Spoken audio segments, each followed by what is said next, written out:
द्रव्य. पेशी द्रव्य बघण्यासाठी आपण घरच्या घरी एक प्रयोग करू शकतो मित्रांनो. प्रत्येकाच्या घरी कांदा असतो. कांदा चिरताना कांद्याच्या आतमध्ये एक पातळ पापुद्रा असतो.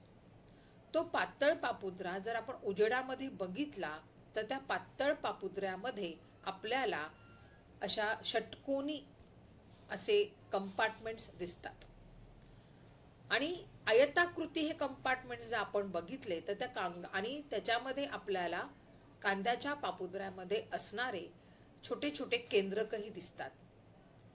आणि ही जी केंद्रक असतात, पेशीद्रव्य पटल चिकट असून आणि ते काय होतं की ते आपल्याला हलताना दिसतं. आपण जर बघितलं तर हलताना दिसतं, कारण ते असतं पेशीद्रव्य.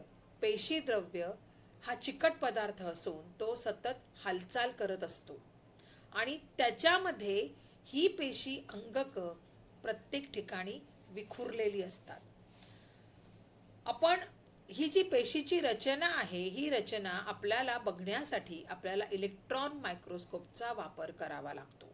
साध्या डोळ्यांनी फक्त आपल्याला कांद्याचा पापुद्रा दिसेल, पण त्याच्या आतमध्ये असलेलं पेशीद्रव्य किंवा त्याच्या आतमध्ये असलेलं केंद्रक हे बघण्यासाठी मात्र आपल्याला मायक्रोस्कोपचा वापर करावा लागतो. आता या पेशींच्या अंगका व्यतिरिक्त, पेशी अंगका व्यतिरिक्त पेशीमध्ये असलेला जो भाग आहे तो म्हणजे पेशीद्रव्य. आता हे पेशीद्रव्य मग कशाचं बनलेलं असतं? तर हे पेशीद्रव्य अमायनो ऍसिड, ज्याला आपण अमिनो आम्ल म्हणतो, ग्लुकोज, जीवनसत्वे, विटामिन्स यांनी बनलेलं असतं.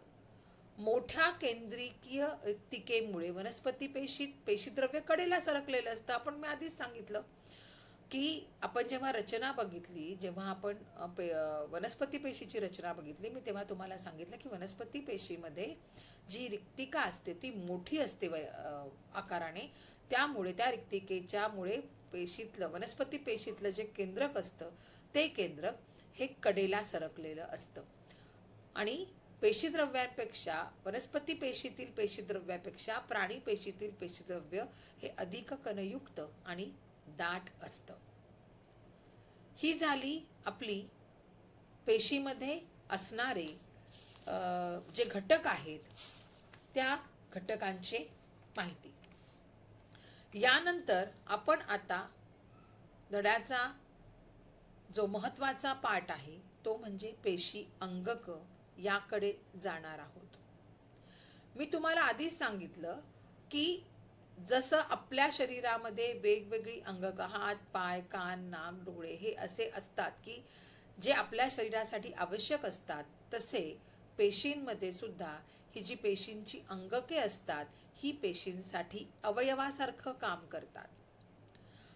हे प्रत्येक अंगकाभोवती लायपोप्रोटीन च पटल असतं, म्हणजे आपण मेद प्रथिनयुक्त पटल असं म्हणतो. आणि त्या व्यतिरिक्त याच्यामध्ये केंद्रक आहे, तंतुकणिका आहेत, गोल्गी संपुट आहे आणि लयकारिका आहेत. त्याच्या व्यतिरिक्त हरितलवक सुद्धा असतात. ही सर्व अंगक बघण्यासाठी आपल्याला उघड्या डोळ्यांचा वापर करता येत नाही. ही सगळी अंगक बघण्यासाठी आपल्याला इलेक्ट्रॉन सूक्ष्मदर्शकाचाच वापर करता येतो.